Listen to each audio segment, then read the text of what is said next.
we'll start, John, with Gamecock baseball because they're now under 2 weeks from the Paul Mainieri era beginning in Columbia, South Carolina. And we were talking to Coach Lake on Friday about generally this past weekend, the scrimmages here, you start to learn a little bit more, or at least reaffirms more of what you're thinking, or maybe changes what you're thinking a little bit. I know you were out there watching them play this weekend. John, give us your synopsis of what you saw. Yeah, I thought we were going to start with the Royal Rumble, but we can start with baseball. That's for Coach Lake. We have to hold on till Friday to let Coach Lake get in here and give his stone cold stunners and all that stuff. Understood. Yeah, he's definitely a good one to talk to about that. So I'll pass and defer to him. But no, I mean I thought it was a good weekend of scrimmages overall. It helps having better weather. I thought the games on Friday and Saturday were pretty well played. A pretty nice balance of good work offensively and on the mound. Defensively.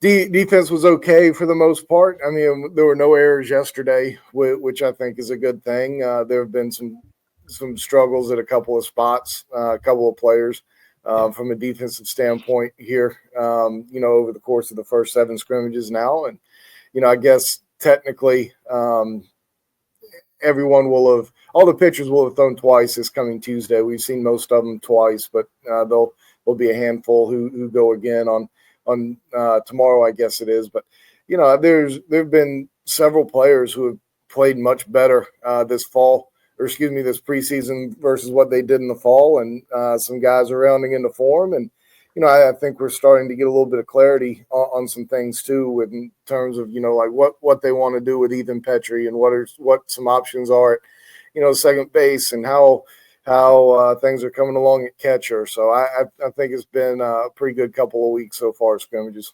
All right, let's start there with so there's 2 guys, they're veterans and they're blue collar kids, Matthew Becker and Talmadge LeCroy. And when I was talking to Coach Lake about these guys on Friday, if you had this time last week, John, my initial thought was when it came to the rotation, all right, well, I think it's Jerzembeck, I think McCoy, Eskew, Becker's right there. Obviously, you've reported multiple times how good he was in the fall, and he was having a nice. This isn't spring, so he was having a nice preseason. And then LeCroy, I think the thing that we were kind of waiting to see with him was, is he going to take the bull by the horns or not? You don't just replace Cole Messina, but are you going to take the bull by the horns, and what type of player are you going to be back there? Not just from your reporting, my understanding and sourcing my own information here, Matthew Becker has been phenomenal, and Talmadge LeCroy has really, really, really kind of risen to the challenge. Does that mean both of them are going to have all SEC seasons or anything like that? No, it doesn't. But so far, so good for those 2 guys. And John, it's just really, you've covered Carolina baseball for a long, long time. If you don't have the veteran guys, the blue collar kids, the dirt bags going out and doing what they do, it's really hard to win in this league, even when you have superstars.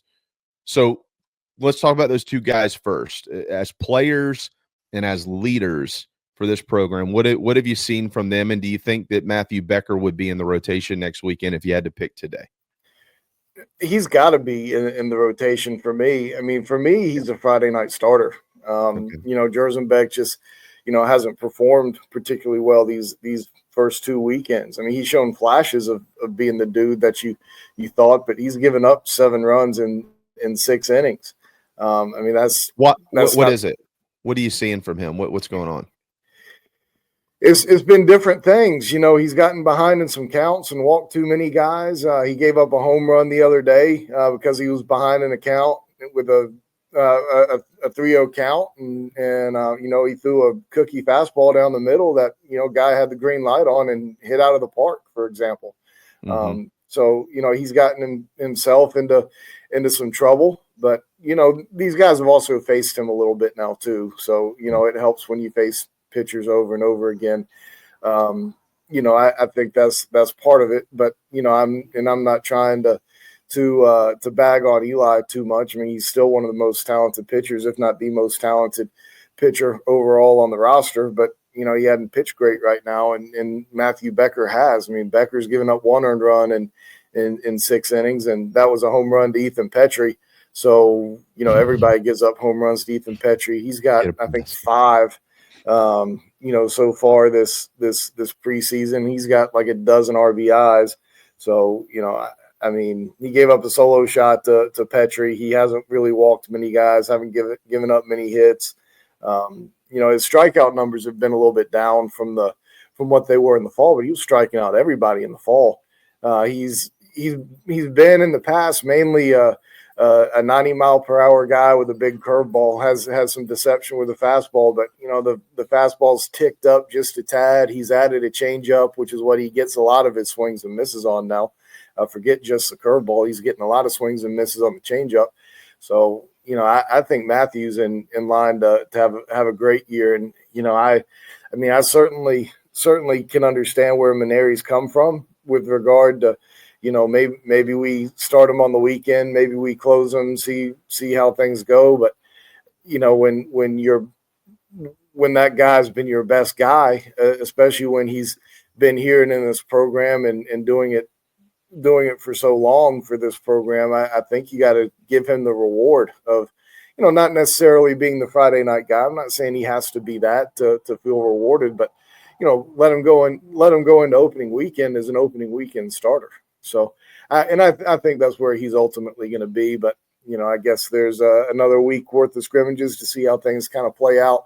Some of the other starting pitchers haven't, or guys in that competition haven't been, lights out. Dylan Eskew's been pretty good. He's gotten out of some trouble and around some trouble, giving up a few unearned runs, but he's walked as many as he's thrown innings pitched. Jake McCoy's given up 5 earned runs in 6 innings. I mean, those are guys you're considering for the opening weekend rotation. Same with Parker Marlatt. He's given up 6 in 4 innings.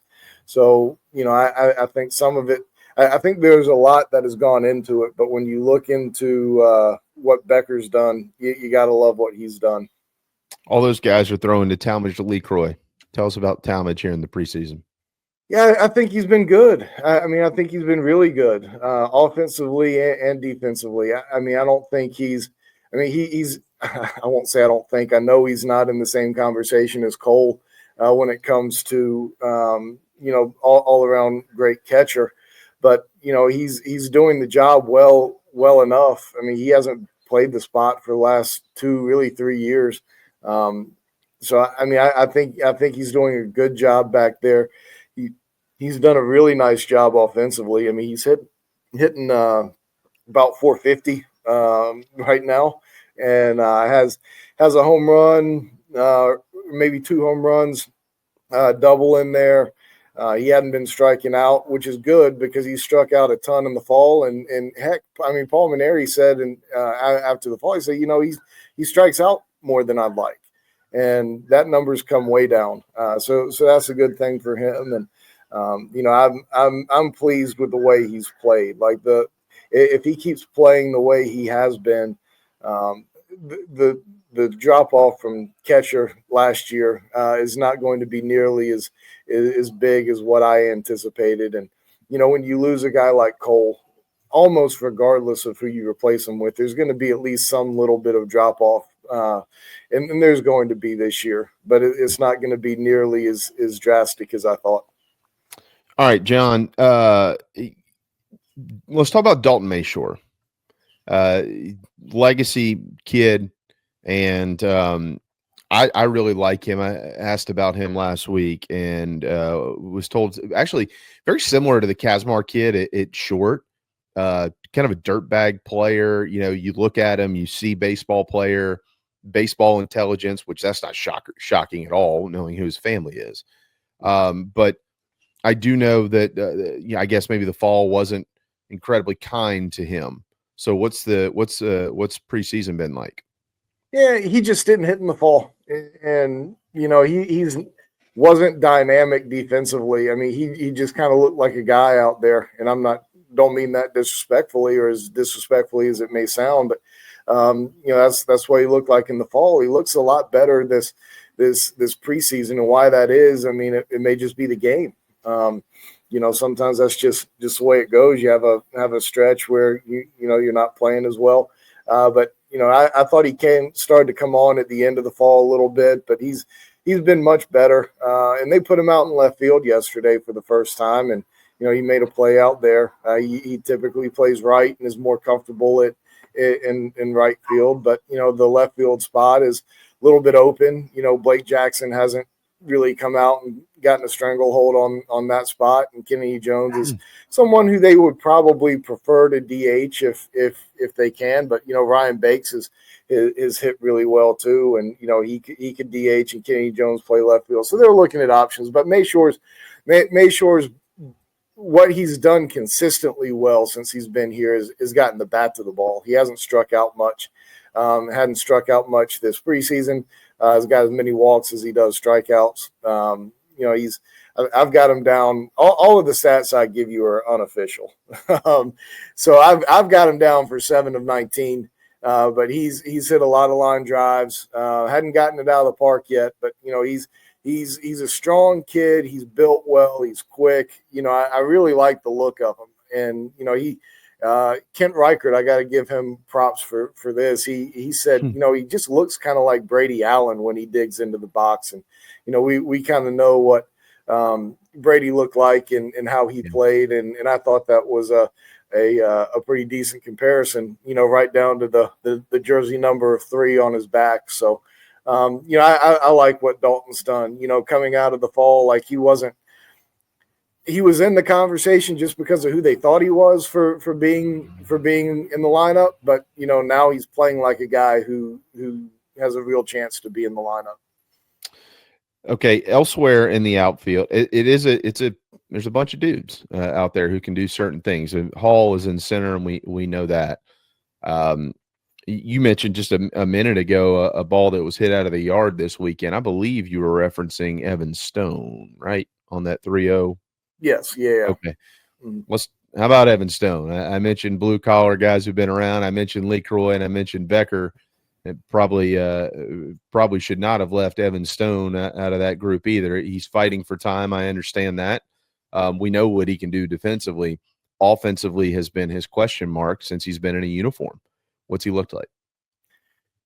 Not as good in the preseason as he was in the fall. Just to be honest, to me, he didn't have a hit the first four scrimmages. He came back and has had had a better weekend this past weekend. Had a 2-hit day that included a home run. Had another hit yesterday. He's been a little bit better, but still not real good so far this preseason. But there's still at least 4 more scrimmages left to go, maybe 5. So we'll see how that comes together. But he's played really well defensively. They put him in left field some. He's played some right field. Hadn't played any center. Or wait, no, he has played a little bit of center for the backup team. Nathan Hall is going to be the starting center fielder. So Evans competing for a corner spot, at the moment. But he's obviously done really well defensively. He made one of the plays of the preseason. I think it was the first scrimmage, either first or second scrimmage, when he went up and caught a ball at the top of the wall against the visitor bullpen. Took away at least a double from Will Tippett. But he's what you're going to get from him defensively. Really good in the fall. Needs to be a little bit better right now to earn a job. But he's in the conversation. Specific to the outfield here, just the outfield. What is the best lineup from a defensive standpoint? What is the best lineup from an offensive standpoint? Just the outfielders. From a defensive standpoint, I would say probably Nathan Hall in center, Evan in left, and I'd put Ethan Petry in right. And because his arm is a real weapon, and you can keep guys from going to third base, and you can keep guys from challenging you at home. You can throw some guys out.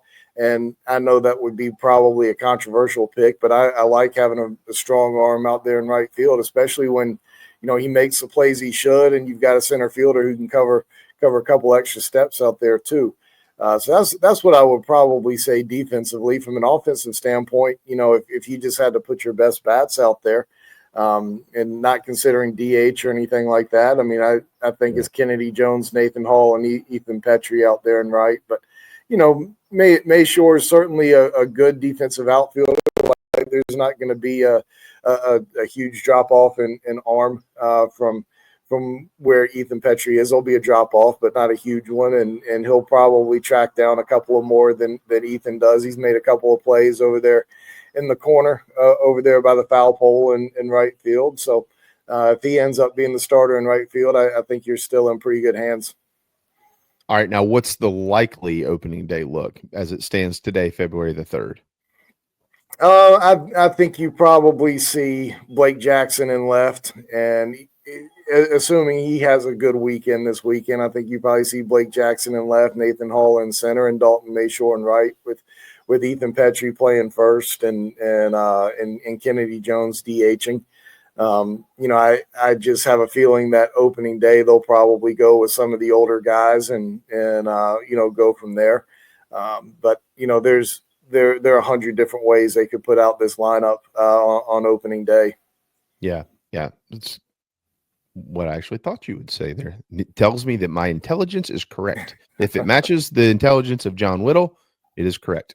All right, on the infield, who's the most versatile guy on the infield? Most versatile would probably be Will Tippett. I mean, he played shortstop at a pretty high level last year from a defensive standpoint. He played second base at a pretty high level his freshman year from a defensive standpoint. He's made a couple of nice plays over at first base here this preseason, and he can go over to third. That being said, he's had a really, really tough preseason with the glove. Ball's not going in it right now, and that certainly doesn't help him because he's struggled at the plate as well. So he's one of those guys who's kind of on the outside looking in of things right now. When in the coming into the preseason, coming out of the fall, he would have been in the lineup somewhere, whether it was first base, second base, wherever. But he's probably the most versatile, and Jordan Carrion's probably right behind him. Jordan can't play first base, but he's looked really good, making some plays at second base and shortstop, and he's competent over there at third base too. So, Jordan Carrion's actually, I think, pushing for some playing time right now at second base. Caden Gaskin is very hit and miss right now, both from an offensive and defensive standpoint. Gaskin had a good day yesterday offensively. The day before, he had 4 strikeouts. It's that second base spot is very much up for grabs right now. And, I think if there were a game today, I think you'd have to put Jordan Carrion there if Nolan Naraki's not healthy. But Nolan Naraki is going to factor in at that spot once he's fully healthy. And, he's not playing defense yet, but he's doing some running on the bases. He's certainly not full speed from a running standpoint, but he's doing some running on the bases, and he might be able to get there to be healthy by opening day. Yeah, he has seemed to be, if he's 100%, he seems to be the likely option that somebody would have to take it from him based on, I guess, kind of what I'm understanding. Scooby's going to be at third. It is Scooby, right? That's what Lake said. He said it's Scooby. Ooh. Or do we have an issue here? Do we need to consult Reichert? Someone get Ken on the phone. I'm about 98% sure it's Scooby. Well, that's what I thought. And then Lake went with Scooby. Maybe it's his nickname. It would make sense. Well, that's a good point. But we need to figure that out. On the other this hand, is the first Lake time I've ever heard I don't call Scooby. them nicknames. Yeah. Okay. I'll double check and maybe Kent's listening right now and he'll send one of us a text or I'll text him when we get off and get some clarification and let you know. But I'm pretty sure it's Scooby. Okay. All right. Well, we'll just call him KJ for the time being, just to make sure that we don't screw anything up. Or just call him that freshman third baseman that Paul Mainieri loves. Paul Mainieri does love him. The left side set, Katzmar is going to be the shortstop. Scooby is going to be the third baseman. You mentioned probably the most likely position that if you had to, maybe roll the dice on something, where would probably be second. If not Petry at first, who is it? Well, you got two different things going on, right? I mean, you I mentioned. don't know. Yeah, I mean, where does Hollins fit into the? I just can't imagine them starting two true freshmen on the corners. Yeah, well, Hollins is really good defensively. He's not hitting right now. He's got a little bit of a wrist thing, and he hasn't hit since opening day of practice.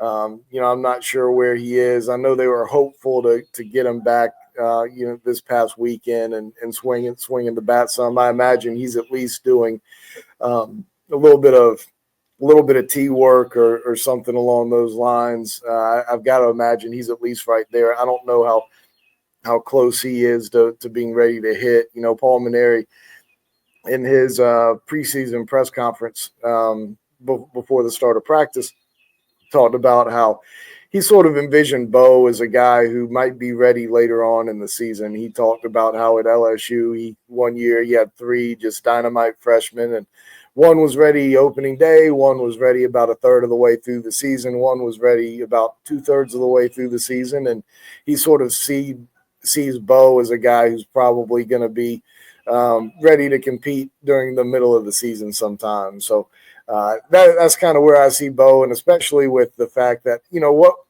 what was holding him back a little bit from being ready right now was offensively, and, him missing all these at-bats, is probably not helpful as far as that goes for him and trying to get ready for the season. So I think that I think it's going to be Ethan, regardless of the other guys at first base. If for some reason it's not Ethan, then I'm not sure where they would go. I would think it would have been Will Tippett. But, like I said, he's really struggled offensively and struggled some defensively too. So it's hard to say, but I'm pretty sure you're going to see Petry there on opening day. What's Ethan's preferred position, John? I mean, is it right field? He looks he's very most comfortable out there. Yeah. Yeah, I mean, Ethan's most comfortable in right field. And he told me that on the record the other day, so I don't mind divulging it. I asked him where he was from a comfort standpoint at first and third, and he said, I've been working hard at those spots, and I feel pretty good there. And I said, well, where do you feel most comfortable? He said, oh, definitely right field. So, I mean, that to me kind of screamed pretty loudly that's where he feels best. But, he's done some good things at first base. I just, when I watch these scrimmages, he doesn't always look like he knows where he's going and what he's doing on bunt defenses. And, I think that's going to take a little bit of time for him to kind of master, I guess. And I guess that makes a little bit of sense, but those are things that have to be right by the time the season gets here. Apologies for the green screen behind me. Phil, I think I figured out what the issue is, and we'll have to address that after the program somewhere. Okay. Sounds good. Hey, I think Mike just popped in too. I mean, there you go. It's all working now. Yeah, it's Monday. You just don't know on Mondays anymore. John, we know from with the staff, they have a lot of innings returning. I mean, a ton of innings returning. You could probably go back in recent years, and this is probably one of the staffs that you would be most excited about from an experience standpoint. A lot of those arms are still very young because they logged so many as freshmen, but they also added a lot of guys. They added dudes from the portal, from the ACC and the SEC, JUCO, you name it, guys. All right, so give us some off the radar guys. Maybe the fan base is just not familiar with some of these names just yet, but they've been performing well, and we expect them to see some innings, and then what they do in those innings, I guess, will tell us what they're going to end up, what role they're going to end up having as the year goes along. Well, older guys, the first two that come to mind for me are Jarvis Evans, a transfer from Georgia, and Brendan Sweeney, who's a JUCO transfer. Evans, I think he's a little bit on the outside looking in right now of a weekend starter spot, but he's he's sort of in that conversation. And if they wanted to go with guys who have been the best recently, he'd probably be one of them. He's pitched twice. He's gotten the most outs out of anybody. He's thrown 7 innings, only given up 1 earned run. He's given up 4 unearned runs. 2 of those were by his own accord, throwing a swinging bunt into right field and allowing a couple of runs to score. But, he doesn't really walk guys. He's striking guys out. He's struck out 7 in those 7 innings. His changeup is really good. His curveball's been better and has been good. He's not overpowering with his fastball. He's like a 90-mile-an-hour guy. But he started a little bit at Georgia. He actually started against the Gamecocks last year, and he got absolutely roughed up. But he's been good. He missed part of the fall with some arm soreness. He came back and it was fine. He's been really good this preseason. Sweeney is I would think in pole position to be the closer. If you subtract Matthew Becker from that conversation, big kid, tall kid, 96-mile-an-hour fastball. Like he's got the look of the traditional closer. So he gave up a few too many hits in the fall, probably for what you would want from your closer. Maybe not runs, but hits. I mean, he had a lot of guys on base at times, and he hadn't given those up as much here recently. But he's somebody who jumps out at me. And I'll lump the 3 freshman pitchers in as a group: Ryder Guarino and Zach Russell and Cooper Parks. I think all 3 of those guys have been much better than what I thought they would be.